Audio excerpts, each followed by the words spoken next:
a Tesalonicenses. Como sabemos, esta es una carta escrita con un toque especial y por eso les puse la canción Volaré, porque le he puesto como subtítulo a la carta, a la primera carta de Volaré, cuando suene la trompeta, volaré. Ese va a ser el subtítulo de la primera carta a los tesalonicenses. Y así que cada vez que tú escuches más esa canción, que a propósito hablan de la trompeta y todo, Marcos Witt con la otra persona que canta, que no me acuerdo el nombre, pero si tan solo entendieran que estamos hablando de la festividad de las trompetas, sería algo impresionante. Así que recuerden esa canción que tiene mucho sentido. Así que vámonos primeramente al contexto geográfico. Fíjese bien, ¿dónde está Tesalónica? Tesalónica está en esta región que justamente apunta al segundo, aparte del segundo viaje misionero de Pablo. Preste atención a eso. El segundo viaje misionero de Pablo. Fue ahí donde Pablo realmente padeció, sufrió muchísima persecución. Y no estoy hablando persecución de los griegos. Los que le persiguieron ahí no solamente fueron los griegos, sino fueron los judíos que no aceptaron a Yeshua. Y eso es lo mismo que está sucediendo ahora. Cuando los judíos se levantan, ellos no están jugando. A Pablo casi lo matan varias veces y literalmente hablando casi lo matan a pedradas pensando que estaban haciendo un bien. Usted recuerda que Pablo estaba haciendo lo mismo. Entonces Pablo también de alguna forma estaba cosechando lo mismo que él también estuvo haciendo, aunque por ignorancia. En este caso, Pablo fue librado muchas veces de las manos de los judíos y de los judaizantes. Son dos grupos distintos.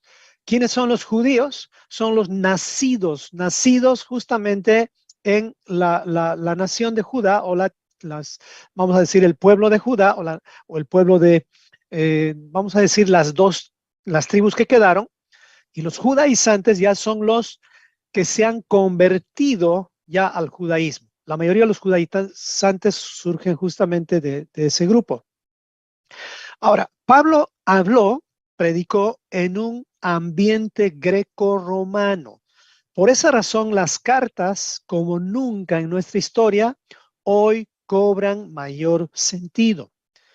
Cuando tú lees una carta, hermano, estás como desempolvando una herramienta que te va a ayudar a construir tu relación con Dios. Presta atención a esto que te estoy diciendo, porque nuestra relación con Dios se va construyendo día a día. Y justamente esta carta nos ayuda a entender un poquito más lo que estaban viviendo los de Tesalónica. ¿Ok? Así que, como era un ambiente greco-romano, solamente les repito lo que habíamos hablado la anterior semana. ¿Quién fue el fundador del gnosticismo? ¿Ustedes recuerdan? Fundador del gnosticismo fueron justamente tres filósofos. En esencia, estos filósofos son conocidos, ya no voy a explicar a detalle como la anterior vez. Estos tres filósofos son Paz. ¿Quiénes son Paz? ¿Recuerda? Platón sería el primero, Aristóteles y Sócrates. O sea, para que nunca se nos olvide, el gnosticismo o la base de vamos a decir, de la ideología o del pensamiento gnóstico tiene que ver con estos tres maestros de la educación humanista a nivel mundial. Ninguno de nosotros, y preste atención, se ha salvado de la enseñanza de estos tres maestros que ustedes tienen aquí al frente. Estos tres son los padres del humanismo y de toda forma de educación, ya sea en los colegios, en las escuelas, aún en el kinder, aún la enseñanza de Montessori. No sé si usted ha escuchado Montessori, que no es nada malo realmente, pero tiene mucha influencia de Platón, Aristóteles y Sócrates. No quiero decir que eso está mal, no. Como les dije, mucho depende para qué vas a usar. ¿ok? Mucho depende para qué vas a usar. Por ejemplo, los tres coinciden en algo. El problema del hombre, dicen los tres, es la educación. Dígame, ¿tiene o no tiene razón? Es la educación. Porque Oseas 4:6 dice, mi pueblo perece por falta de conocimiento. ¿Y qué es el conocimiento? Es la educación. Nada más que, ¿cuál es la educación que te ofrecen Sócrates, Platón y Aristóteles y todos los humanistas? Pues es la educación centrada en el hombre. Ese es el problema. Pero ¿cuál es el problema de la frase que la humanidad necesita conocimiento, necesita educación? El problema es ese, que se centra en el hombre. Pero ¿qué dice la Biblia? Que sí, nos falta conocimiento, nos falta educación, pero esa educación debe ser, ¿qué? Centrada en Dios. Centrada en Dios. Yeshua como el centro de todo. O sea, ahí ya puedes ir diferenciando que no podemos satanizar a Sócrates, Platón y Aristóteles, porque Dios mismo permitió que ellos existan y que ellos sean una de las influencias más grandes que tenemos. Así que si nuestra pelea va a ser contra Sócrates, Platón y Aristóteles, ahí estamos en un serio problema. ¿Por qué? Porque nuestra lucha es contra huestes, potestades y principados. O sea, el terreno de nuestra lucha es en la mente, o sea, es en una filosofía humanista o una forma de pensar que va contra el conocimiento de Dios. Ahora, Sócrates, Platón, Aristóteles son tres personas que necesitaban de arrepentimiento. Es más, Aristóteles escribió una carta en la cual él mismo, aunque no hay una justificación si esta carta existió o no, pero yo leí una carta de él donde dice Aristóteles que él mismo se arrepiente de haber enseñado a Alejandro Magno lo que le enseñó, sino más bien le dice que regresemos a la Torá. Bueno, de pronto Aristóteles lo vamos a ver así como vamos a ver a David, a Moisés, a Pablo. ¿Se imaginan eso? No sé si pueden poner en su mente eso, que pronto vamos a ver a David, a David. Me explico, a Josué. Yo quiero conocer a Josué porque fue en honor a él que pusimos nombre a mi hijo. O sea, un hombre tan valiente, yo quiero conocer a Josué. Quiero conocer a Josué. Conozco al valiente que es mi hijo, sí, pero pues yo quiero conocer al Josué, quien fue la inspiración para que pongamos el nombre a mi hijo. Y además, pues justamente Josué también es un derivado de la misma palabra de Yeshua. Entonces, estos tres, eh, de alguna u otra forma, han influenciado en cada uno de nosotros. ¿Ok? Eso quiere decir que tenemos que aprender a lidiar en un ambiente grecorromano. Por lo tanto, la mejor forma es con el maestro, con el rabino Pablo. Pablo es experto en enfrentarse a ellos, especialmente a los judíos que se habían greco-romanizado, porque eso es lo que sucedió con muchos de los judíos. Así que vamos a avanzar en este tema. ¿Y ustedes se han preguntado alguna vez esto? ¿Te has preguntado cuándo y quiénes seremos arrebatados? ¿Usted escuchó sobre el rapto? Esta carta va a respondernos sobre esto. Y quiero que esta respuesta ya la vayamos dando al principio. Y fíjese bien, algo que tú y yo eh, hemos aprendido bajo la influencia grecorromana. Y aquí les habla alguien que enseñaba esto que les voy a mostrar a continuación. Fíjese bien. Oh, perdón, aquí está. Fíjese bien. ¿Qué pueden ver aquí? Estas son las 7 dispensaciones del protestantismo. Este es el gran error que por años nos ha llevado a una confusión. Esta es una enseñanza que se da en la mayoría de los ambientes protestantes. Hay dos grandes errores aquí. Y uno de los grandes errores es la separación en dispensaciones o en tiempos de todo lo que es el camino hacia el Señor, camino de la eternidad. Este es un grave error. El segundo grave error que usted va a ver aquí es separar el término iglesia del término Israel. ¿Sabía usted que eso es lo que nos han enseñado? Nos han hecho pensar que la iglesia es diferente a Israel. Y eso no es cierto, porque la palabra iglesia, que viene de eclesía, la cual sale de quejilá, y también quejilá quiere decir congregación, se está refiriendo a los llamados a salir fuera del sistema de este mundo. Entonces, ahí ya para que vayas viendo dónde es que nuestra fe tuvo esta influencia greco-romana o de filosofías huecas y humanistas. Y fíjese las 7 dispensaciones. La primera dispensación es esta parte verde que usted puede ver acá, que es la dispensación de la inocencia. La segunda es de la conciencia, donde ya vino el diluvio, etcétera. Y miren, hay 7 dispensaciones, pero las dispensaciones que usted más ha conocido son la dispensación de la ley y de la gracia. ¿Escuchó eso alguna vez? Han separado esto. Y aquí a propósito, me gustaría que alguien busque Oseas 14, creo que es el versículo 4, perdóneme. Creo que ese es el versículo 4. Si puede buscar a alguien, Oseas 14, donde dice que fuimos salvados de pura gracia, de pura gracia.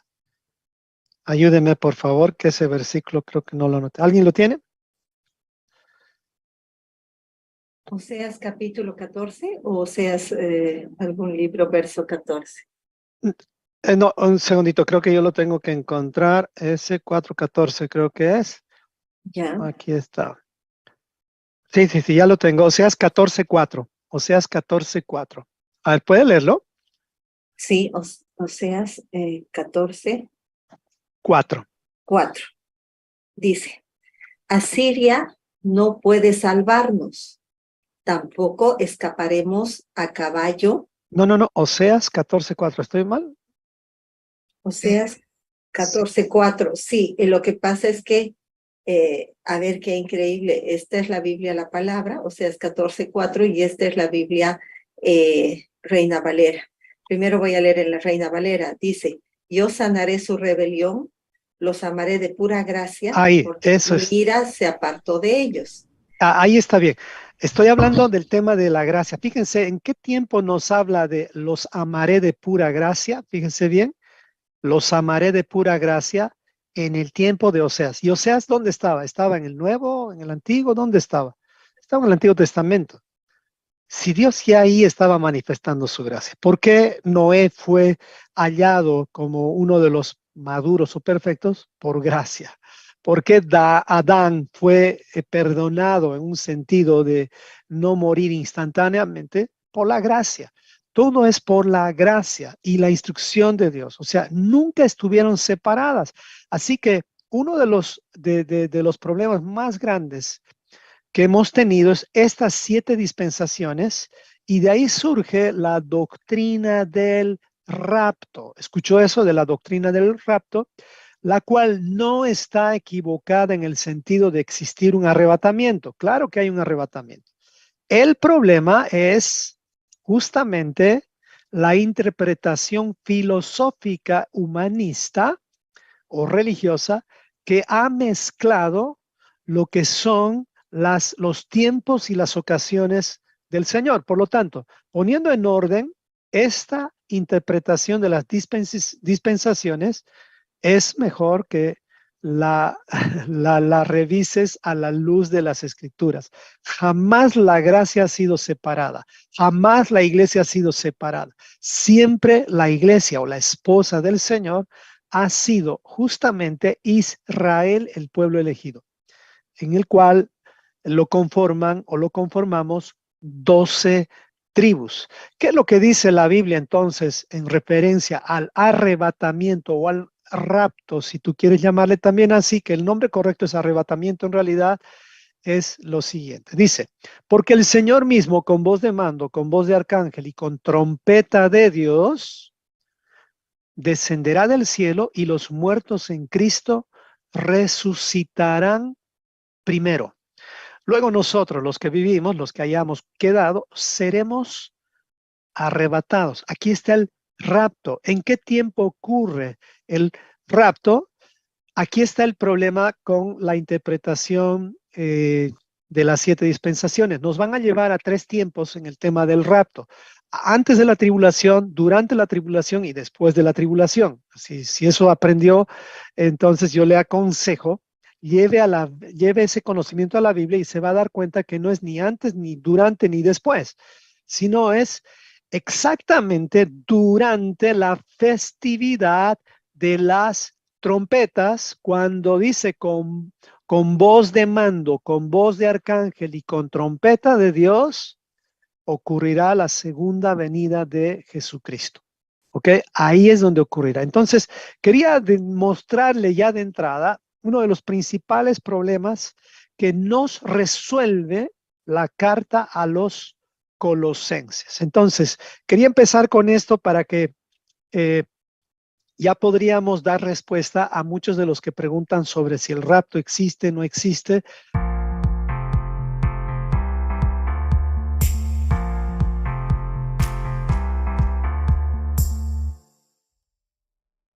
Hola a todos y bienvenidos a este nuevo análisis. Hoy nos vamos a sumergir en una misión que de verdad es fascinante. Vamos a intentar armar un rompecabezas histórico y lingüístico gigantesco.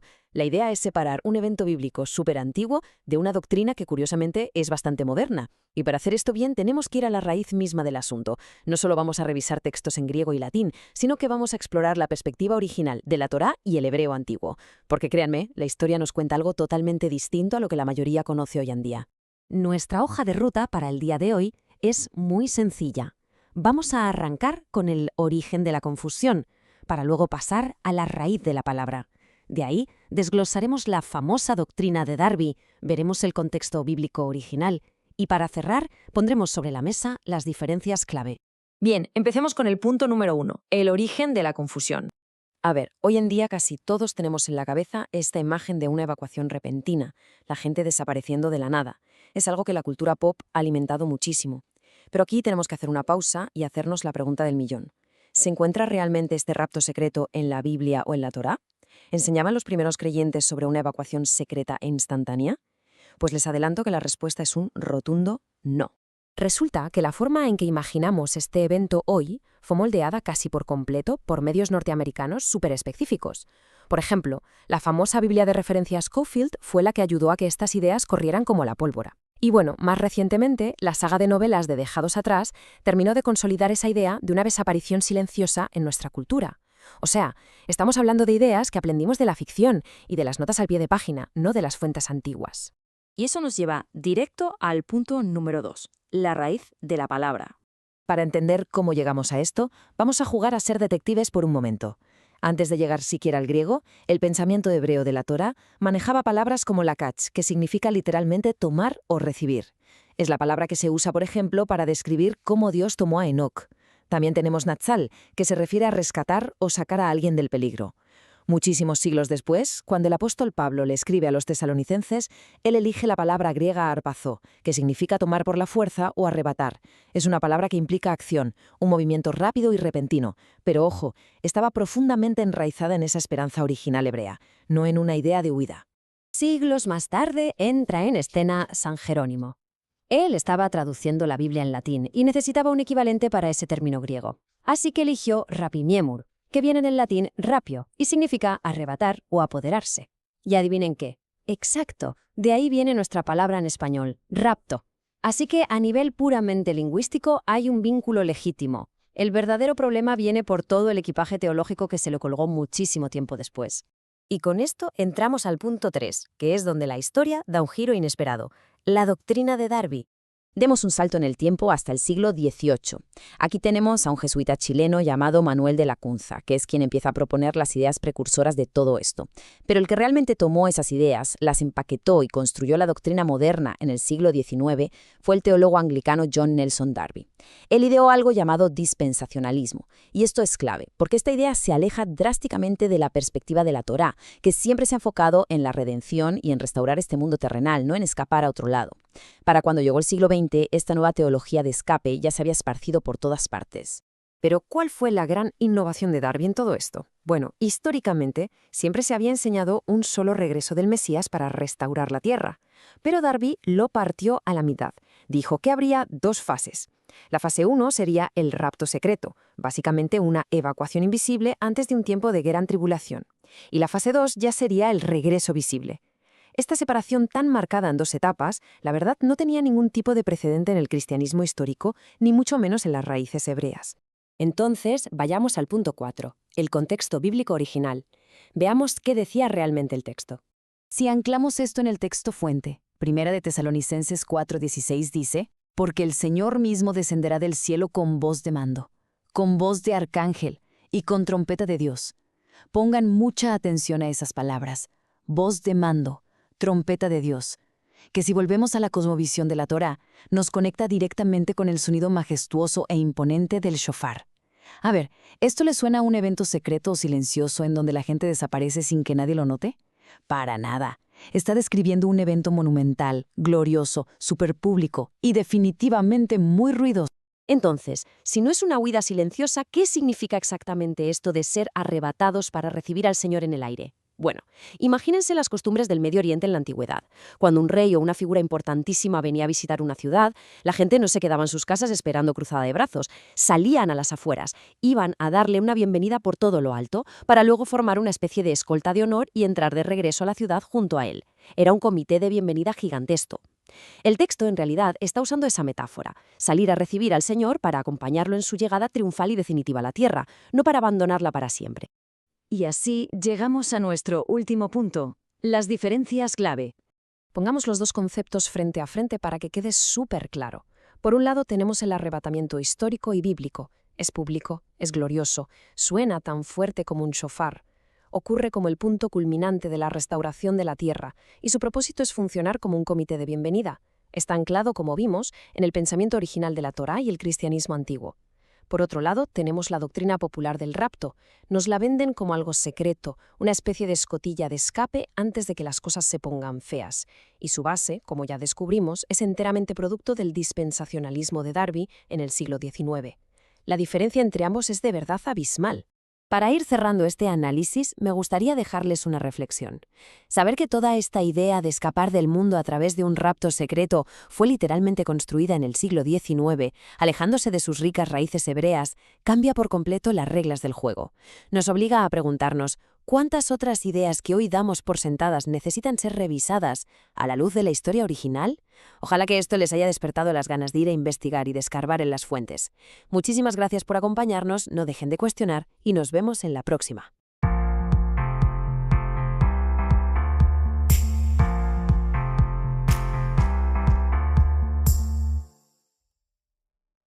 Entonces, la respuesta sería sí existe un arrebatamiento y además sabemos cuándo va a suceder. Y cuándo va a suceder es durante el tiempo de la fiesta de las trompetas. En realidad, apenas suene la trompeta, como dice la canción, volaré, volaré. Ya puedes cantar esta canción con el entendimiento y durante la canción dice, cuando suene la trompeta, volaré.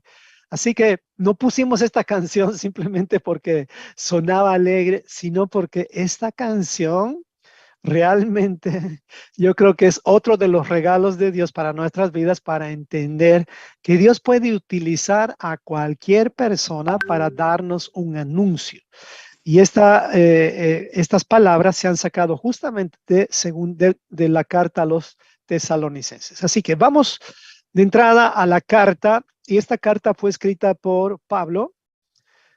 ¿Para qué se escribió esta carta? Para enseñar sobre la fe, el amor y la esperanza. ¿Puedes creer que estos son los 3 puntos importantes dentro de esta carta? ¿Y dónde se escribió? En su segundo viaje misionero. Algunos dicen que se escribió desde Corinto, cuando Pablo estaba en Corinto. ¿Cuándo se escribió? Entre el año 50 y 51 después del Mesías. ¿Y por qué se escribió?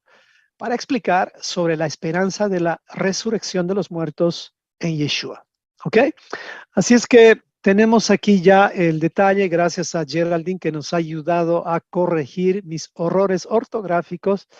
Así que espero si hay alguno de ellos, todavía quiere decir que me está faltando. Así que vamos a ver. Por no decir Geraldine. Bueno, vamos, Tesalonicenses. La ciudad griega de Tesalónica fue nombrada así en honor a la hermanastra de Alejandro Magno, para que vea cómo Dios nos anda hablando por medio de las cartas para que prestemos atención aún a los nombres de las cartas. ¿Por qué razón se llama Tesalonicenses? Aquí nos está diciendo que fue en honor a la hermanastra de Alejandro Magno. Una vez más para decirnos, hey, Grecia nuevamente se está levantando en tu mente, ten cuidado, saca todo lo que queda de Grecia. Y aquí dice, el apóstol Pablo junto a Silas y Timoteo llegaron a Filipos, de Filipos a Tesalónica durante su segundo viaje misionero. Aquí, si tú quieres verificar todo esto, está en Hechos 17. Recuerdan que en Hechos 17, justamente una mujer vendedora de púrpura era la única que les escuchó y luego de eso liberaron a una mujer endemoniada y de ahí les metieron en la cárcel. En fin, sucedieron muchas cosas. Luego de eso, ya casi sin fuerzas, Pablo, imagínense a Pablo así después de recibir semejantes, vamos a decir, semejante trato duro de parte de los de Filipos. Se anima a continuar su viaje. Tal vez yo ya hubiera tirado la toalla y hubiera dicho, no, no, no, volvamos a casa. No, Pablo estaba en la mitad de su viaje donde casi lo matan, casi lo matan. Le dieron tantos latigazos, tantos golpes a Pablo y después lo meten en la cárcel, en el calabozo, eso en lo más oscuro de la cárcel. Y dice que sus pies estaban en el cepo. El cepo es donde, o sea, tus pies están agarrados y tus manos están encadenadas. Imagínense, hermano, no sé si a usted le ha dado alguna vez una herida y tiene ganas de rascarse la herida. No podía ni rascarse, Pablo. ¿Puede pensar semejante cosa? Yo, la verdad, yo creo que ya hubiera tirado la toalla y que Pablo es mi héroe realmente. Así que Pablo no tira la toalla. Y esto es para ti, para mí, hermano, porque no tiremos la toalla. Pablo decide continuar su viaje nada más y nada menos que a una ciudad conflictiva llena de influencia griega llamada Tesalónica, donde encuentra una comunidad de judíos en Tesalónica. Y Pablo dice, en esta comunidad de judíos, les predica por 3 días de reposo acerca de un tema, que el tema tiene que ver con cuánto nos cuesta, o sea, el conocer a Cristo y cuál es la veracidad de la resurrección de Cristo de entre los muertos. De aquí, algunos judíos creyeron a Pablo y se unieron a Pablo y a Silas, junto con una multitud grande de griegos temerosos de Dios. Escuche bien esto. En la sinagoga de los judíos habían muchos griegos. Ya habíamos hablado en una carta anterior quiénes eran estos griegos. Estos griegos eran parte de las ovejas perdidas de la casa de Israel. ¿Y por qué eran griegos? Pues póngase a pensar. Aquí estamos hablando del año 51 después del Mesías. ¿Usted recuerda cuando Grecia invadió justamente, venció a Persia e invadió a los judíos? Eso ocurrió, imagínense, 325 años antes de Cristo. O sea, cuente aquí, son casi 400 años de influencia greco-romana, de Grecia y de Roma. Yo estoy en Estados Unidos 15 años, fíjese. Gracias al Señor, mis hijos hablan español. No como un latino 100%, pero gracias a Dios son muy buenos hablamos en casa español y hablamos todo eso. Una de mis oraciones fue esa siempre, que mis hijos hablen español fluido. Y gracias a Dios ambos hablan un español fluido. Algunos errorcitos por aquí, por allá, pero qué bendición. Ahora, ¿saben cuál también continúa a ser mi oración? Es que mis nietos hablen también español, inglés y si es posible hebreo más. Les estoy contando qué está en mi corazón, es parte de mis oraciones. ¿Por qué hebreo? Porque ahora entendí que tenemos que hacer eso también. Entonces, ¿pero qué sucedería si nosotros los padres no estamos orando para que nuestros hijos, y estoy hablando de un idioma, sino para que ellos entiendan el contexto bíblico? Pues lo que va a suceder no es orar nomás, es también ponernos en acción, pero lo que va a suceder es que si ni siquiera oramos, nuestros hijos poco a poco, en el caso de Estados Unidos, como muchas familias latinas, ya los hijos de muchos latinos, perdónenme, es muy duro y vergonzoso decirlo, ni español hablan y tienen la cara más latinas que un mismo taco con sus enchiladas. ¿Me explico? Así somos los latinos. Aquí, hay muchos latinos aquí. Hablan puro inglés. Ya ni siquiera quieren hablar en español. Estoy hablando de tal vez 20, 30 años de influencia norteamericana. Ahora, pónganse a pensar en Tesalónica. Estamos hablando de Pablo hablando con judíos que ya estaban más de 300 años aprendiendo griego. Me explico, aprendiendo griego y pues no era nada fácil. Por lo tanto, en ese ambiente estuvo Pablo. Así que si tú quieres enfrentarte a la cultura en la cual vivimos hoy, realmente Pablo es el mejor mentor que tenemos.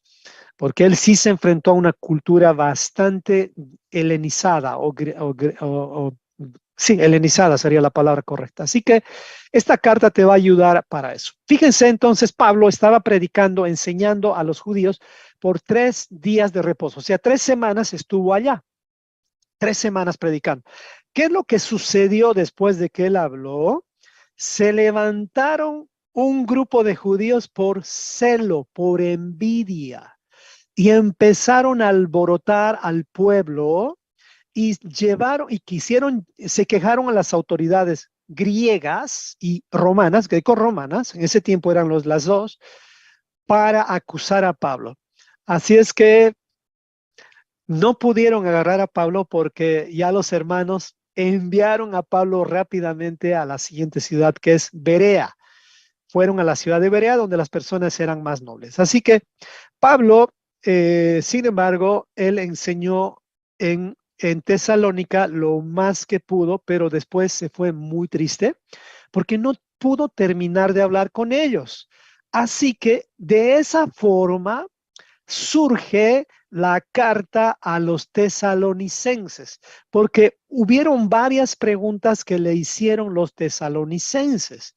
Una de esas preguntas era la preocupación de los tesalonicenses, que era, y esta es la razón de esta carta, por eso no podemos usar las cartas sin ver el contexto. ¿Cuál era la preocupación de los tesalonicenses? Ellos decían: Pablo, ahora que nos has explicado sobre la resurrección de Yeshua y que nosotros vamos a resucitar con él, ¿qué va a ocurrir con nuestros seres queridos que ya han muerto?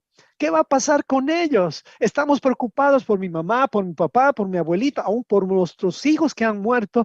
Nosotros queremos saber que tenemos una respuesta, pero Pablo ya no estuvo ahí porque los judíos lo persiguieron y tuvo Pablo que escapar. Pero Pablo escribe esta carta para responderles de forma escrita las preguntas que ellos le hicieron. Así que ya entiende el sentido y el contexto de esta carta.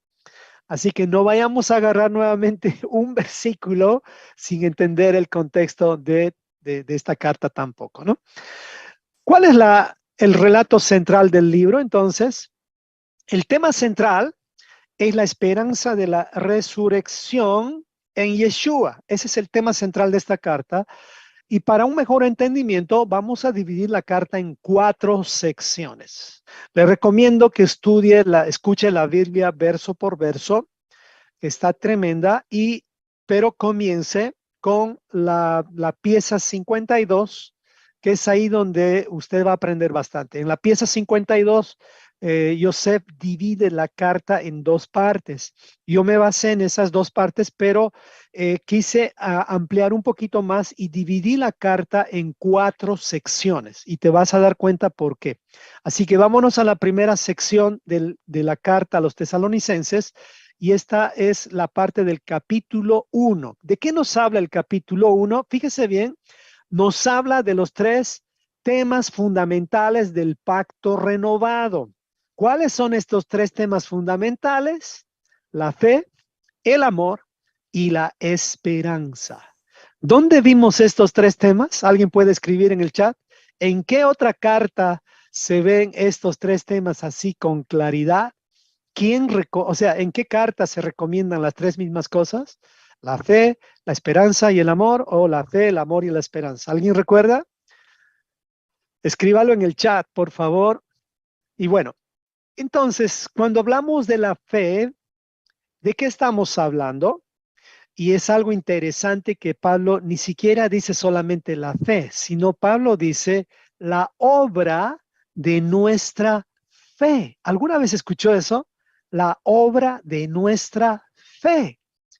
O sea que nuestra fe sin obras no sirve para nada. Ay, ay, ay, qué duro fui. Perdóneme si ofendí a alguien, pero en realidad yo no lo dije, lo dijo Santiago.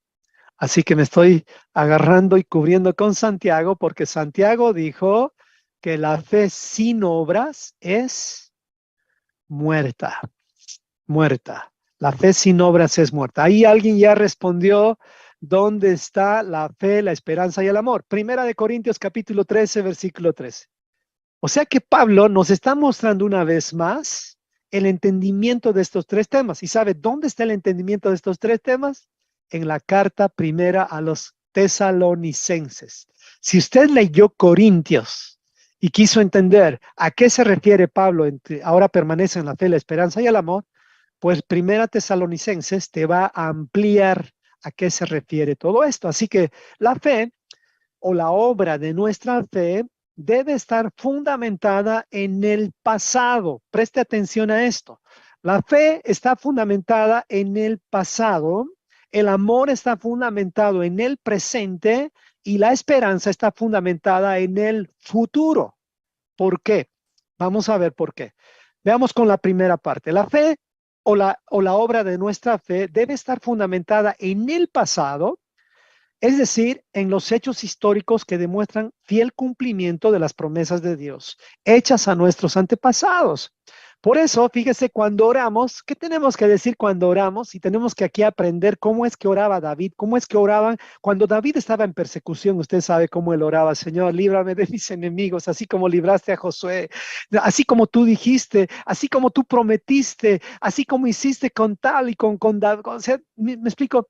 Realmente nuestras oraciones tienen que estar basadas en la fidelidad que Dios tuvo a los padres de la fe, a nuestros antepasados, que no son extraños ya a nosotros, son cercanos, tan cercanos que una vez más les repito, ¿saben qué? Yo quiero darle un abrazo a Abraham. Apenas llega ya a la eternidad, y acuérdese de mí cuando vayamos juntos en la eternidad y apenas nos den la oportunidad de saludar a todos nuestros antepasados, yo voy a correr hacia Abraham y le voy a decir: ¿cómo le hiciste en un tiempo en el cual no había Biblia escrita, no había ni siquiera un profeta, no había absolutamente nada así claro? Tú te lanzaste directamente al vacío. ¿Escucharon esa canción? Lánzate al vacío, tan, tan, tan. Ah, ¿te acuerdas, Emiliano? Mira, ahorita me estoy acordando de esa canción. O sea, él se lanzó al vacío. Póngase a pensar en Abraham. Él justamente no tenía esto que tú y yo tenemos. Él no podía decir: Señor, así como prometiste a nuestros antepasados. No podía ser, porque él estaba saliendo de un diluvio. O sea, sus papás estaban saliendo de un diluvio. O sea, lo último que él conocía era Noé. Pero no había una experiencia así como la que tenemos ahora de incontable, de profetas, de apóstoles, de tantas personas que ya nos han demostrado que nuestra fe debe ser con obras. ¿Cuáles son las obras? Las obras de justicia. ¿Y cuáles son las obras de justicia? Por ejemplo, una obra de justicia es guardar las fiestas bíblicas. Eso es una obra de justicia, porque eso está dentro de la justicia o los mandamientos de Dios. Una obra de iniquidad, y perdóneme aquí si ofendo a alguien, pero tengo que decirlo, es toda obra que va en contra del conocimiento de las festividades bíblicas, hablando de fiestas, hablando de festividades. Por ejemplo, alguien me pregunta: ¿debo festejar la Navidad? Aquí ya me ponen en una situación. Pues mi respuesta va a ser, o sea, la siguiente. O sea, obviamente que no debes festejar ninguna Navidad. Y no te lo digo yo. La Biblia dice que no debemos no debemos participar de las costumbres de las naciones paganas. Eso es lo que dice. Costumbres de los paganos. Y la festividad de Navidad es una costumbre de los paganos, aunque le pongamos lo que queramos poner. Sin embargo, como no podemos obligar a nadie no es nuestra función. Muchas veces yo termino dando consejos a algunas personas que me dicen que, bueno, vamos a pasar la Navidad con mi familia. Le digo, qué bueno, aprovecha ese tiempo para portarte como hijo de luz. O sea, eso es lo que tienes que hacer. Porque, hermano, ¿acaso que por celebrar la Navidad tú te vas a ir al infierno, hermano? No, no podemos cometer el mismo error que cometieron por decir sin circuncisión nadie se salva. No, el asunto es practicar el pecado. ¿Me explico?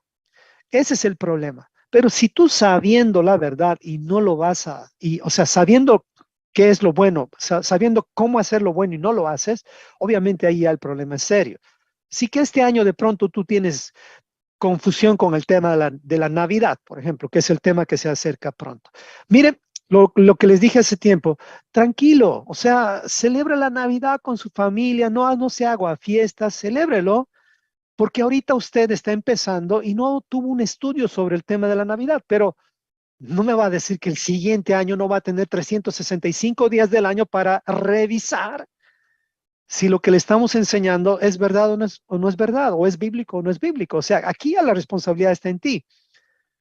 Pablo, justamente cuando nos habla de nuestra fe, o sea, o la obra de nuestra fe, nos está diciendo que si vamos a ser fieles a su palabra, es porque hemos estudiado y no hemos sido perezosos para descubrir si aquello que nos han enseñado aún nuestros padres está dentro del conocimiento bíblico o dentro del conocimiento de la palabra del Señor. Así que esa es la primera parte justamente en este capítulo 1. Y el segundo tema, que es el tema del amor, dice Pablo, justamente nos habla de que nuestro amor también tiene que estar, tiene que ser justamente algo que debe ser notorio en nosotros. El amor tiene que ver con el hoy, el presente. Y aquí le voy a enseñar un principio muy interesante. Dice, tiene que ver con el presente. Por eso debemos aprender a renovar nuestro compromiso de amor con Dios y con los demás todos los días. Aquí le quiero enseñar algo que es muy interesante y a ver si podemos captar todos. Pregunto así en el chat, usted me va respondiendo en el chat. En la eternidad, ¿en qué tiempo se vive? ¿En pasado, presente o futuro? ¿Qué piensan?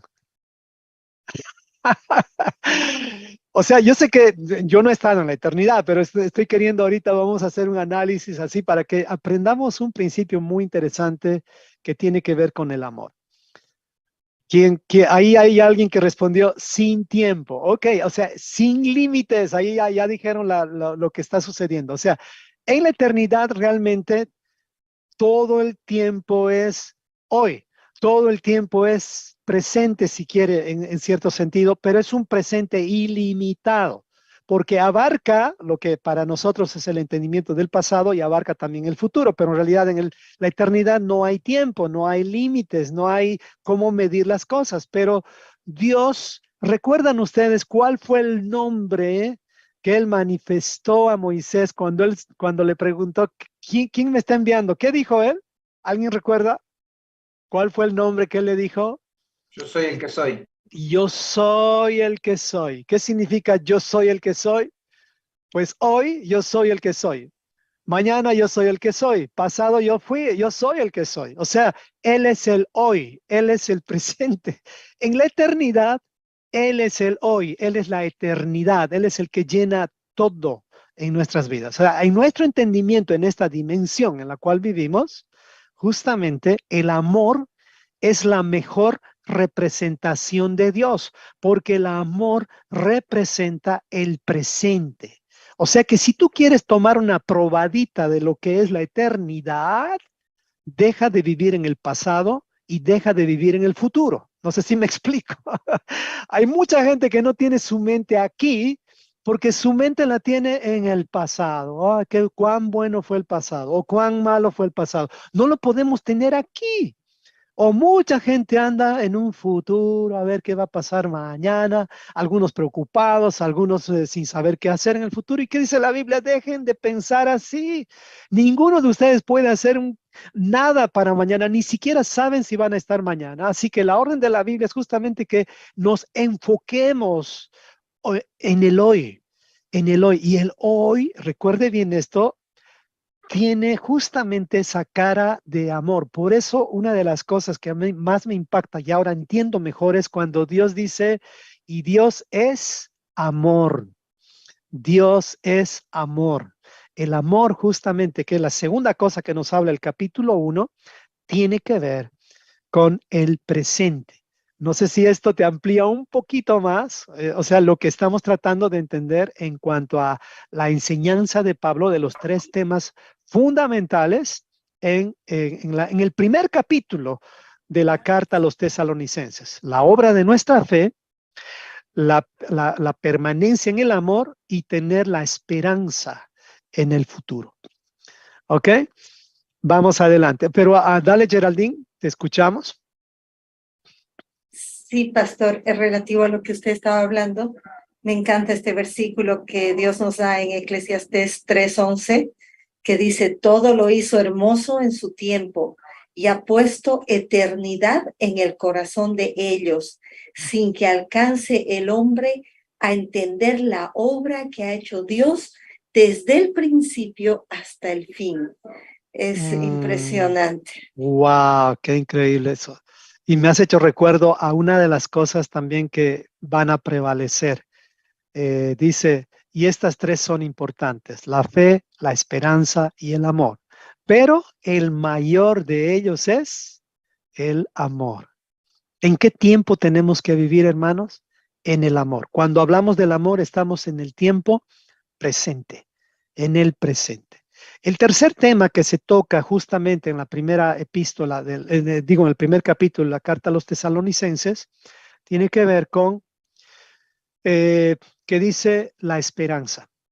Tiene que ver con el futuro y nuestro mayor anhelo, que es el retorno de Yeshua y nuestra resurrección, son dos cosas importantes que nosotros tenemos que considerar justamente, que es justamente la segunda venida de Yeshua y nosotros también como resucitando a un cuerpo renovado, un cuerpo, puede creer, un cuerpo inmortal, un cuerpo inmortal.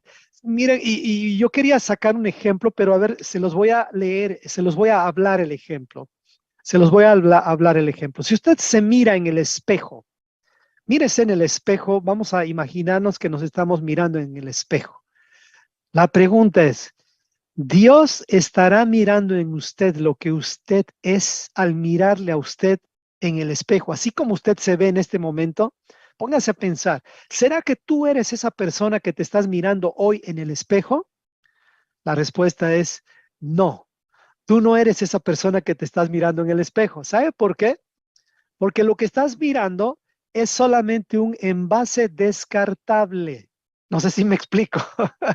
Es un envase descartable, que algunos están más arrugadito, algunos no tan arrugadito, algunos están más infladito, algunos están más flaquito. Eso no importa, pero eso lo que estás mirando es un envase descartable. ¿Qué haces con los envases descartables, hermano?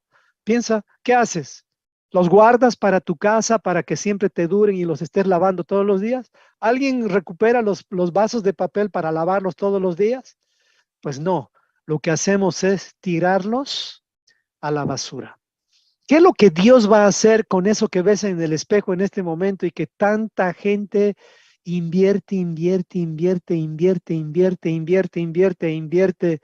todo su esfuerzo y casi todo su dinero? ¿Usted sabía que se invierte demasiado en el cuerpo, especialmente en esta última década? Se invierte demasiado. ¿Por qué invertimos en algo que es pasajero? ¿Quién de nosotros va a un hotel, se fija el hotel, su cuarto y dice el color del cuarto no me gusta y empieza a cambiarle el color del cuarto? Eso es una locura. Miren, hermanos, no es que no podemos cuidar el cuerpo. Claro que tenemos que cuidar el cuerpo. La Biblia dice que somos templo. Pero invertir demasiado en el cuerpo, eso ya es un asunto de filosofía grecorromana. ¿Por qué cree? ¿Cuál era el culto que tenían los griegos? Culto al cuerpo. Culto al cuerpo. Así que cuando hablamos del tercer tema, el capítulo 1, que tiene que ver con la esperanza, recordemos algo. Nuestra mayor esperanza tiene que ver con que Yeshua va a volver y con que nuestros cuerpos van a ser transformados. De verdad le digo, hermano, si tal vez usted se va a dar cuenta cuando realmente haya pasado por una enfermedad muy fuerte. Yo tengo, miren, tengo tanta esperanza y alegría de que sé que un día mi cuerpo va a tener una remisión eterna. A ver si se entiende eso. Remisión eterna. O sea, ya nada ni nadie va a poder decirme, y de verdad les digo, yo sí tengo un temor en un sentido, si no tan grande, no es que no puedo dormir, de que nuevamente vuelvan mis exámenes y el médico me diga, bueno, le dejamos saber que el cáncer avanzó. Bueno, sí hay un temor por el dolor, les digo de verdad, tengo ese temor, pero viendo la esperanza que tenemos de que nuestros cuerpos van a ser renovados a un cuerpo transformado, lleno de gloria y lleno de luz, digo, ¿de qué me puedo preocupar? A ver, póngase a pensar, ¿qué es tan grande en la tierra que podría apagar esta esperanza que tú tienes? Y no solamente tú, sino también que está en tus manos el que transmitas esta esperanza a todos los que amas, a tus hijos especialmente. Así es que para recapitular esta primera parte del capítulo 1, la fe tiene que ver con nuestra identidad como hijos de Dios. Por esa razón, una de las enseñanzas más importantes que todos los que estamos en transición tenemos que estudiar se llama crisis de identidad. Crisis de fe también se podría llamar. ¿Por qué? Porque la batalla más importante tiene que ver con tu identidad, el territorio. Tu mente ha sido tan invadida por pensamientos que te han dado una identidad religiosa que este es el tiempo en el cual Dios dice, recuperen la tierra prometida, o sea, el terreno perdido, para que entre eternidad en sus mentes. El amor, en cambio, es como el fuego alimentado diariamente. ¿Qué pasa si no alimentas el fuego? Pues se va a apagar. O también diríamos que el amor es como un jardín que debe ser cuidado todos los días, como el jardín del Edén. O sea, usted recuerda el jardín del Edén y ni siquiera el hombre lo regaba. Esa no era la función del hombre. ¿Quién regaba el jardín del Edén? Dios hizo un sistema de riego en el Edén que la tierra misma se autorregaba. No había lluvia, había un vapor que salía desde la tierra. Y la esperanza, que es como las cuerdas seguras que nos sostienen para no caer en el precipicio llamado la segunda muerte. De eso trata el capítulo 1. Vamos al capítulo 2, la segunda sección, capítulo 2 y 3, que tiene que ver con aprender que Dios prueba los corazones para revelar su evangelio. Preste atención a esto. No todos estamos habilitados para predicar el evangelio. Présteme atención a esto, hermanos. No todos pueden ser misioneros o embajadores, si tú quieres. O le pregunto, ¿qué país está tan loco para decir solamente se nacionalizan o solamente nacen aquí y ya pueden ser embajadores? No, hermanos. Intente ser embajador de su país. Va a ver que no es tan fácil. Bueno, por lo menos en Estados Unidos, para ser embajador, primero necesitas conocer bien tu país. Necesitas tener un buen testimonio como ciudadano. No pueden ir una persona que ha tenido problemas con la ley para ser embajador de su país. No puede. Eso no está dentro de las leyes permitidas. Por lo tanto, en el reino de Dios, no cualquier persona puede ser un embajador. ¿Por qué? Usted va a leer el capítulo 2 y va a encontrar que Dios va a probar los corazones para revelarles su evangelio. ¿Y quiénes son los que están siendo probados en su corazón? Pues los discípulos. Presta atención a esto. Si tú no eres discípulo, ni siquiera tienes el privilegio de ser probado. ¿Por qué? Es lógico, póngase a pensar. Cuando tú estás en la universidad, tienes el privilegio de dar los exámenes, ¿sí o no? Pero ¿quién que no está inscrito en la universidad le va a tomar exámenes? A nadie que no esté en la universidad te toman exámenes, no tienes ni por qué preocuparte. Quienes están preocupados son los que están inscritos en la universidad o en el libro de la vida. Esos son los que deben estar tratando de justamente estudiar, ser discípulos y que nunca nos falte la humildad, el denuedo y el respeto. Y esta es la manera, hermanos. Eso es lo que nos habla el capítulo 2. Nosotros por eso, los discípulos, tenemos que aprender a esperar en sanidad y perseverancia la segunda venida de nuestro Señor Jesucristo. En estas condiciones en las cuales nosotros hemos sido aprobados, quiere decir que hemos sido probados en realidad, probados, o sea que tu fidelidad a Dios ha sido probada. ¿Y sabían ustedes que a Dios le gusta probarnos? O sea, es una forma de decir a Dios le gusta que el entrenador, o sea, el adversario, nos lleve siempre a otro nivel. Sí, ¿quién hizo que a Job se le probara? Dios, ni siquiera fue el diablo, ni siquiera fue Satanás. Fue Dios que le dijo, ¿no has visto a mi siervo Job? Wow, que es perfecto en todos sus caminos. Ay, ay, ay, Dios. Yo, la verdad, digo, Señor, no es que mi oración es no quiero ser probada, sino quiero decir, Señor, gradúame las pruebas que me vas a ir dando. Por favor. Y ya después de la semejante prueba que me tocó pasar con el tema del cáncer y todavía hay un poquito de esa prueba, digo, Señor, ¿qué habrá visto en mí? Pero lo único que sé, y perdónenme que diga así, es que yo de verdad no soy valiente, hermanos, especialmente para las agujas, nada valiente. Pero algo hizo Dios en mí que me fortaleció en él y ahora ya puedo decir, pues ya no le tengo temor a las agujas.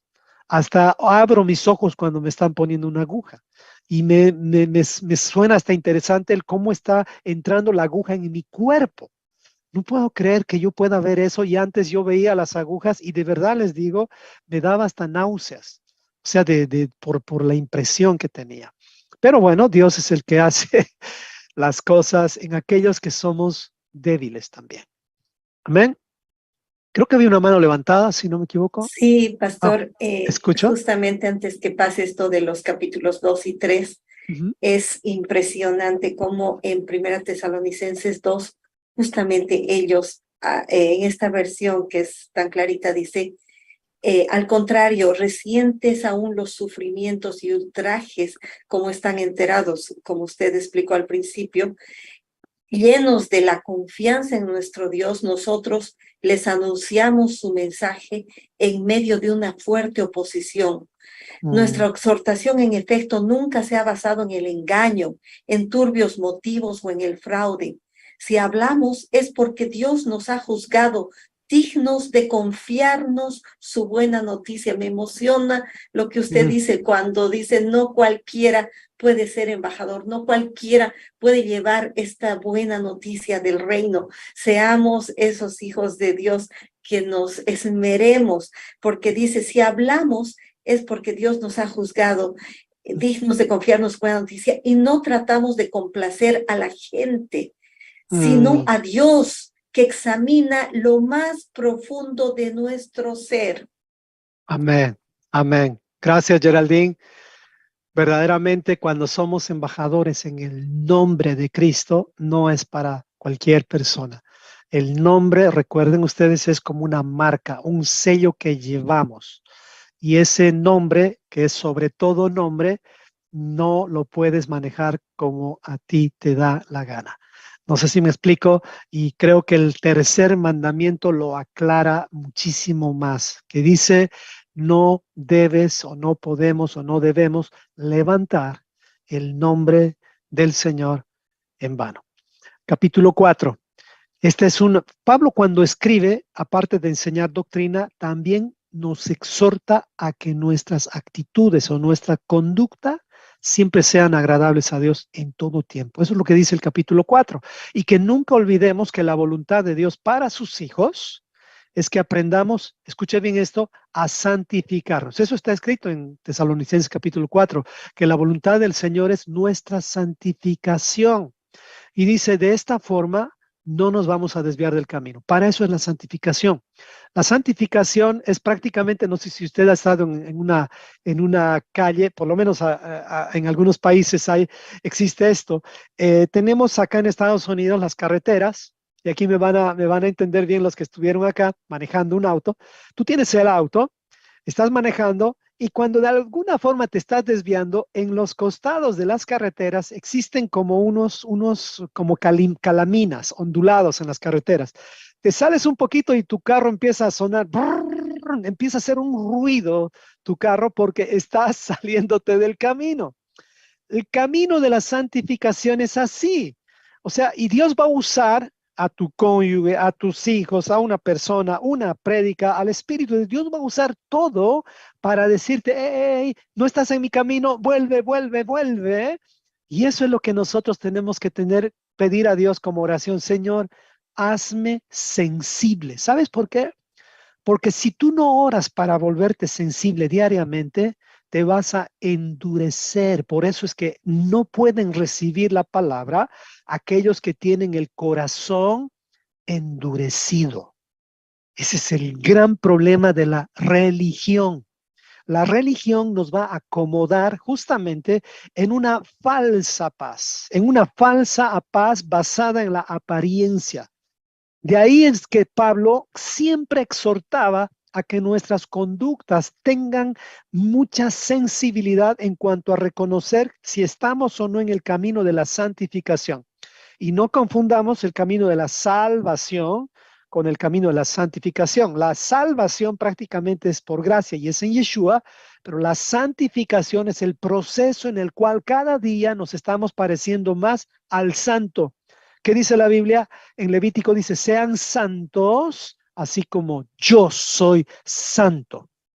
Eso es lo que nos habla la carta a los tesalonicenses. Cuando tú lees a Pablo, te das cuenta que este es un maestro de Torá, pero de un nivel tan práctico que, wow, yo quedo impresionado con él. Así es que él nos está, Pablo, exhortando en el capítulo 4 justamente para que nosotros caminemos en el camino de la santificación, porque esa es la voluntad del Señor. Usted puede leer el capítulo 4, perdóneme que no le estoy llevando a los pasajes, al final le voy a dar los pasajes, porque cada capítulo lo estoy como resumiendo de tal forma de que tú puedas ver las cosas más claramente en esta carta. Finalmente, capítulo 5 de Tesalonicenses dice así. Pablo dice, no es necesario que les hable acerca de los tiempos y de las ocasiones. ¿Por qué dice esto Pablo? Póngase en el contexto. Esto lo hemos usado muchos pastores en su tiempo como para decir que ya no es necesario hablar de los tiempos ni de las fiestas, ya no es necesario. Pero ¿por qué? La pregunta, ¿por qué? Pues porque estaba hablando Pablo con una sinagoga. ¿Recuerda usted eso? ¿A quiénes estaba hablando?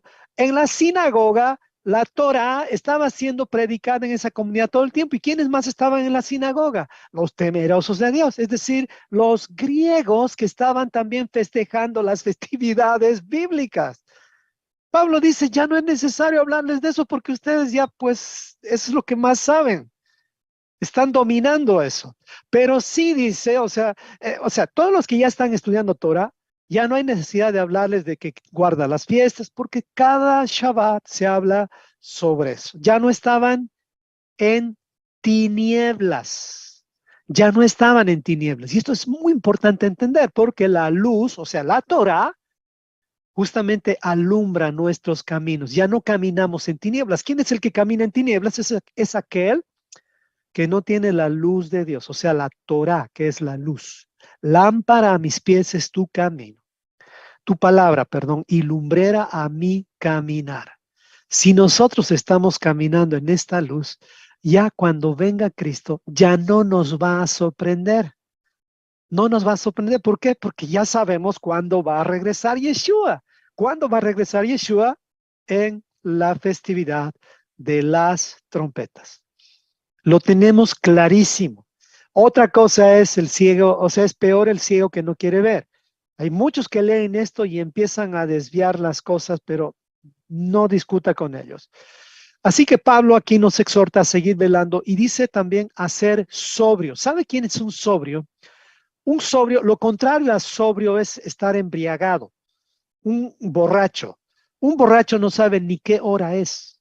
Un borracho no sabe si ha comido o no ha comido. Un borracho no es alguien entendido en los tiempos. Y lo puse así, a ser sobrios, es decir, entendidos en los tiempos eternos. ¿Qué son los tiempos eternos? Pues son todos los tiempos señalados por el Eterno, o sea, por Dios. Cuando estás celebrando la Pascua, estás en un tiempo eterno, porque se va a repetir por la eternidad la Pascua. Todas las festividades se van a repetir, van a ser nuestros días de independencia, así como celebramos en Estados Unidos el 4 de julio, por años, desde la fundación, se va a celebrar hasta el último día que existe Estados Unidos.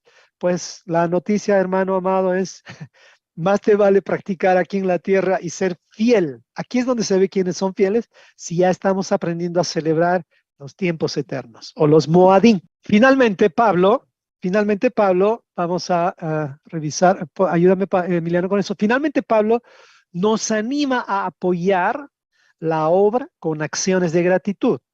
¿Qué significa esto? Usted puede leer la quinta parte, el capítulo 5, y esta comunidad de tesalonicenses era una comunidad que demostraba con acciones su gratitud hacia Dios. Alguien decía alguna vez, ¿y por qué tenemos que ofrendar y desmar si ya no hay templo? Bueno, normalmente esas personas cuando dicen eso es que aunque haya templo, le aseguro que esas personas ni siquiera van a dar en gratitud al Señor. Eso solamente es una excusa. Si somos de los que buscamos excusas, hermanos, el problema no es que demos o no demos, el problema es el corazón. Así que Pablo aquí nos dice, qué bendición que los de Tesalónica ya han reaccionado en sus acciones de gratitud. O sea, ellos daban ofrendas para la expansión del reino. Pero al mismo tiempo Pablo también dice, y amonesten, dice, o sea, amonesten a los ociosos. ¿Escuchó usted alguna vez que de cada palabra ociosa vamos a dar cuentas en el día del Señor? ¿Y sabe cuál es una palabra ociosa? Yo recién estoy aprendiendo también. Es una palabra sin contexto o sin trazabilidad. Son las personas que hablan sin entender la palabra o el contexto o la trazabilidad de la Biblia. ¿Por qué nos avergonzamos, según Pablo le dice a Timoteo, preséntate delante de Dios como obrero, o sea, que no sea ocioso, le dice, que no tenga de qué avergonzarse? ¿Cuál sería la vergüenza de nuestra ociosidad? Es que no tracemos bien la palabra de Dios. A ver si se entiende. Si tú ya estás estudiando Torah y no has hecho un curso básico, te digo de verdad, hermano amado, y aquí tengo que pedirles perdón, no estamos haciendo el curso básico porque la verdad han pasado varias cosas, el tema de mi salud y otras cosas más, y no quiero dar excusas, pero si tú quieres hacer un curso básico, recuerda que Descubre la Biblia todo el tiempo está ofreciendo, y saben que ustedes no tenemos ningún problema en que usted haga el curso básico con otra persona más. Es más, yo les recomiendo que lo hagan con nuestro hermano Lincoln, que él ya ha preparado conjuntamente con su equipo un curso básico tremendo. Hasta hay Kahoot con eso. O sea, si usted está urgido de hacerlo, hágalo, por favor. Pero nosotros todavía estamos preparando el curso básico, que va a ser como una academia. Pero hermano, dice que se amoneste a los ociosos. Entonces, para que nosotros entendamos a quienes hay que amonestar, preste atención a esto. Debemos amonestar a los que no están estudiando la Biblia con un objetivo de aprender a trazar la Biblia. Aquí va la amonestación. Escuche bien esta amonestación y esto le va a aclarar un poquito más a qué se refiere Pablo. Si hay alguien en el grupo o en la comunidad o en tu familia que de pronto está estudiando de forma temática, es decir, se está metiendo de lleno al Apocalipsis o a solamente un libro de la Biblia, pero su prioridad no es aprender todo el rompecabezas, o sea, a ver en panorama las cosas, exhórtale. Ahora, ¿exhortar acaso es algo malo? No, exhortar no es nada malo. Amonestar realmente no es nada malo. Amonestar es como tarjeta amarilla. Haga de cuenta, tarjeta amarilla no es para nada malo. Realmente la tarjeta amarilla te está diciendo, hey, calm down, cálmate, tranquilo, y a veces es necesario la tarjeta amarilla. Porque si no nos sacan tarjeta amarilla, hermanos, la siguiente es roja y ahí ya no hay advertencia. ¿Me explico? Así que es necesario que veamos si hemos sido ociosos. ¿Quiénes son los ociosos? Como le dije, son aquellos que de característica no estudian la Biblia en su contexto. O sea, ellos están dedicados a lo que se les ocurre. No podemos ser así. Y además dice Pablo, exhortándonos en la carta, en el capítulo 5, y que seamos pacientes para con todos, estando siempre gozosos y orando sin cesar. Aquí viene orar sin cesar, ¿recuerdan? Este orar sin cesar se refiere justamente a que vivamos en un tiempo de acciones de gracias, de amonestar a los ociosos, de ser pacientes con todos, de estar siempre gozosos, orando sin cesar, para que el mismo Dios de paz nos santifique por completo. En ese contexto viene el orar sin cesar, y que todo nuestro ser, dice la carta, espíritu, alma y cuerpo, sea guardado irreprensible para la segunda venida de nuestro Salvador y Señor Yeshua HaMashiach. ¿Cuál es el propósito de esta carta? Aquí viene. Por eso es que estamos hablando de todos. El propósito fundamental de esta carta es entender que la esperanza de la resurrección en Yeshua es para todos aquellos, escuche bien esto, es para todos aquellos que están aprendiendo a perseverar en el camino. O sea que no podemos decir, todos tienen la esperanza de la resurrección.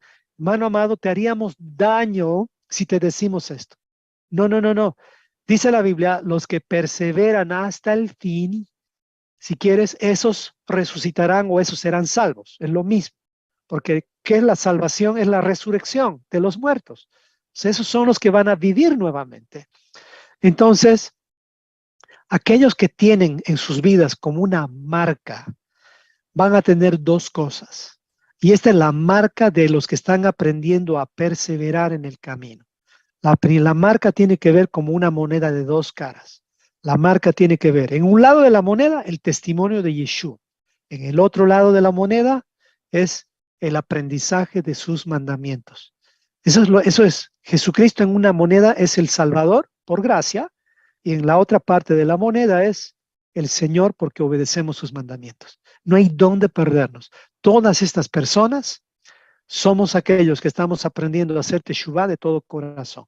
Miren, la carta a los tesalonicenses, como les dije, es de gran bendición. Y aquí van los versículos que les he leído, nada más que no les mostré en cada capítulo. La primera sección está basado en 1 Tesalonicenses 1:3, que dice, acordándonos, presta atención a esto, acordándonos sin cesar, y va a descubrir la fe, la esperanza y el amor. Fíjense bien, acordándonos sin cesar delante de Dios y Padre nuestro de la obra de vuestra fe, del trabajo de vuestro amor, el trabajo de vuestro amor, no es fácil amar, y de vuestra constancia en la esperanza en nuestro Señor Jesucristo. 1 Tesalonicenses capítulo 1, versículo 3. Capítulo 2, sección 2. Sino que según fuimos aprobados por Dios para que se nos confiase el evangelio. Recuerda, si queremos predicar el evangelio, tenemos que ser aprobados por Dios.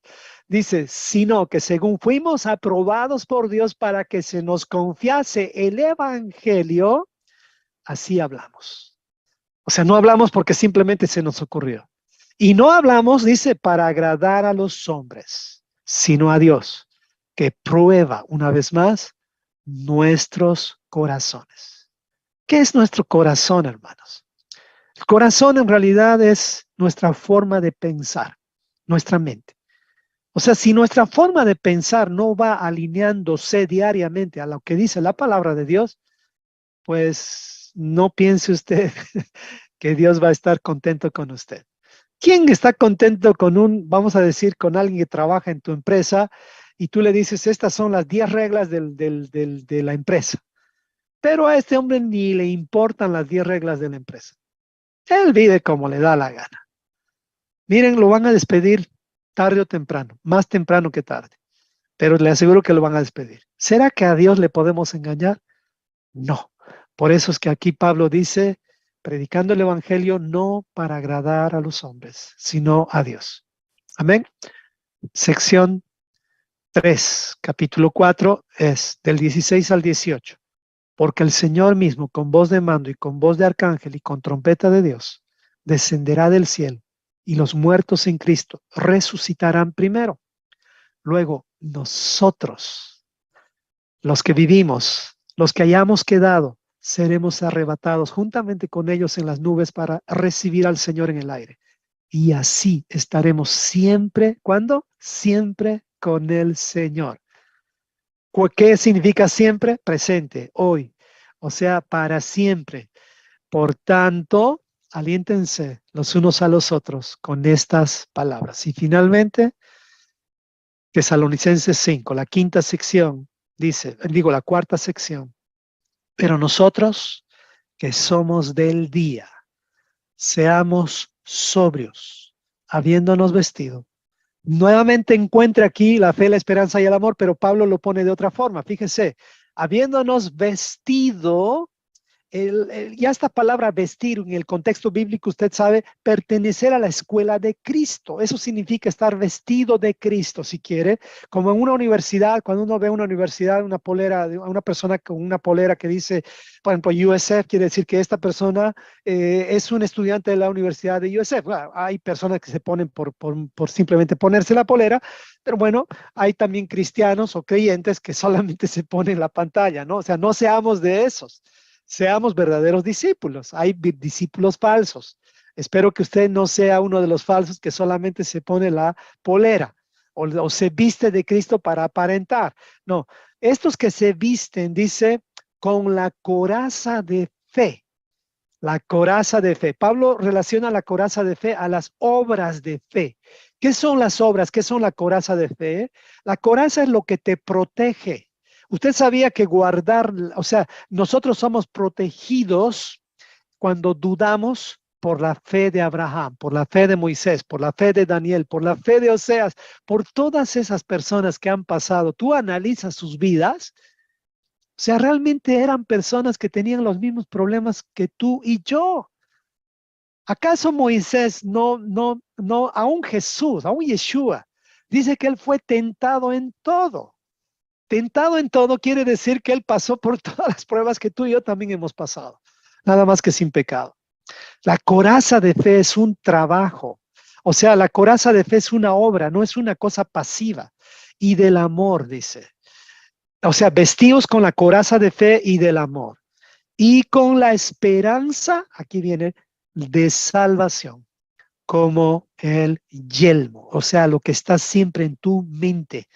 Por eso es que tenemos que aprender a renovar nuestros pensamientos con la salvación. ¿Qué es la salvación? En realidad es la garantía que tenemos nosotros de que nada malo nos va a pasar. La Biblia dice, no teman a aquel que pueda matar el cuerpo, sino teman a aquel que pueda enviar el alma al infierno. Versículo final para memorizar. Porque no nos ha puesto Dios para ira. Miren esto, ¿estamos bien?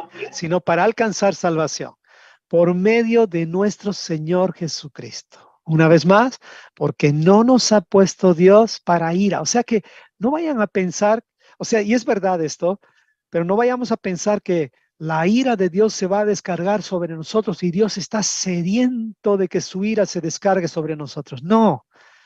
¿Saben que la ira de Dios ya fue resuelta, ya se ha resuelto la ira de Dios? ¿Saben cuándo? En la cruz, porque toda la ira de Dios fue descargada en la cruz.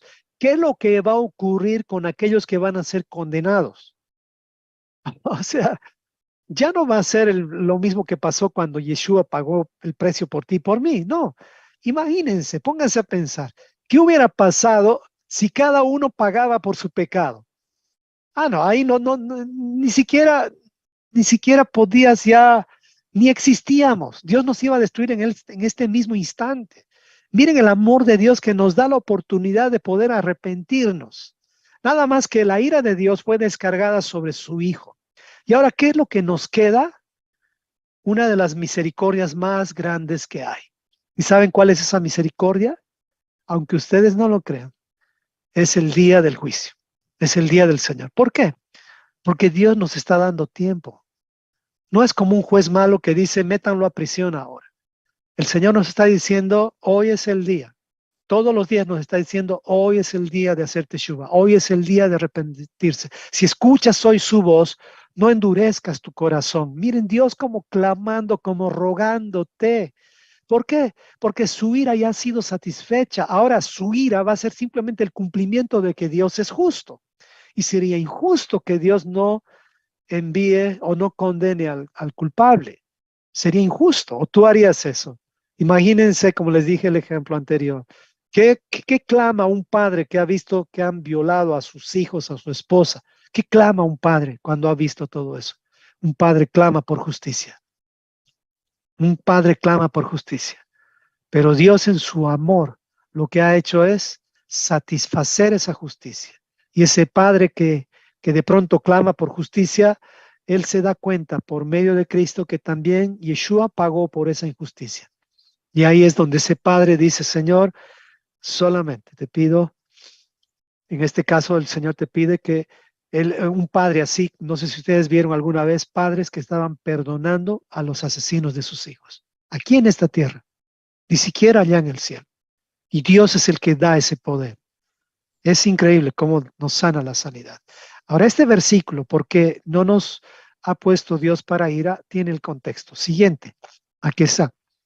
Mas ustedes, hermanos, no estando en tinieblas para que aquel día les sorprenda como ladrón, porque todos vosotros son hijos de luz e hijos del día. Les voy a enseñar aquí otro principio interesante. ¿Quiénes son los hijos de luz? ¿Y quiénes son los hijos de la noche? Miren, los hijos de la luz son los hijos de Dios. Los hijos de la noche son los hijos del diablo. Es muy duro lo que estoy diciendo. ¿Quiénes son los hijos de la luz? Pues los hijos de la luz, obviamente, y esto lo dijo Yeshua justamente en Mateo, los hijos de la luz tienen que ver con aquellos que hacen la voluntad de Dios, o sea, que viven Torah, estudian Torah, caminan en Torah. Esa es la voluntad de Dios. ¿Y quiénes son los hijos del diablo? Yeshua les dijo esto a los hipócritas, a los fariseos, a los dobles vidas. ¿Qué les dijo? Ustedes son hijos del diablo. Su padre es el mismo diablo. Juan 8:44. Lo puedes leer ahí también. Así que si somos nosotros hijos de Dios, nos vamos a decir, nuestra forma de vida, nuestro estilo de vida, es justamente haciendo que la Torah para nosotros sea como nuestro pan, nuestra comida. Por eso dice, no solo de pan vivirá el hombre, sino toda palabra que sale de la boca de Dios. Palabra, palabra, Dios dio la palabra. Así que nosotros ya no estamos de noche, pero por causa de eso, no porque tenemos una lámpara o una linterna, no, es porque estamos caminando en la luz. Pero nosotros que somos del día, seamos sobrios. ¿Qué acaso una persona que está en la luz no puede ser sobria? Aquí le pregunto. ¿Qué acaso nosotros no nos podemos alejar? Claro que sí, nos podemos alejar. El hecho de que estemos en la Torah no significa que ya todo para nosotros está bien. Cada día tenemos que pedirle al Señor que nos ayude a revisar nuestro camino, a revisar nuestro corazón. ¿Por qué? Porque esta es una batalla diaria. La batalla de la fe es una batalla de todos los días. Y así que el versículo 8 dice, pero nosotros que somos del día, seamos sobrios, habiéndonos vestido con la coraza de fe y del amor y con la esperanza de salvación como yelmo. Aquí viene, porque no nos ha puesto Dios para ira, sino para alcanzar salvación por medio de nuestro Señor Jesucristo, quien murió por nosotros para que ya sea que velemos o que durmamos, o sea, no importa si vives o mueres, dice, ya es ganancia, ¿no? Vivamos juntamente con Él. Por eso dice, para los que mueren en Cristo, ganancia es. Por lo cual, anímense unos a otros y edifíquense unos a otros, así como lo están haciendo hoy. Eso les decía Pablo a los tesalonicenses, enviando esta carta por medio de Timoteo. Así es que espero que recibamos esta carta a todos y pues hasta aquí hemos llegado. Voy a invitar a mi esposa amada que pueda orar y pues, amén. Amén. Y si Padre tienes un amado, comentario antes, dale, preciosa. Perdón. oramos después y después los comentarios para Dale, todos. amor. Gracias, Padre amado, por esta carta. Gracias por tu palabra que es viva y eficaz y más cortante que toda espada de dos filos. Sí, Señor. Nos podamos vestir con la coraza de fe, de amor y con la esperanza de salvación como yelmo, evitando pagar mal por mal, antes sigamos lo bueno, estando siempre gozosos, orando constantemente, dando gracias en cualquier situación, evitando apagar el espíritu, evitando menospreciar las profecías, ayúdanos a examinarlo todo, a retener lo bueno, abstenernos de toda especie de mal, y que seas tú, Padre eterno, Dios de paz, santificándonos por completo, de modo que todo nuestro ser, espíritu, nuestra alma, nuestro cuerpo, sean guardados irreprensibles para el retorno de nuestro amado Por Mesías. favor, Señor. En tu nombre oramos. Amén y amén. Amén. Gracias, preciosa. Ahora sí, hermanos amados, hasta aquí hemos llegado y pues vamos a aquí parar la grabación.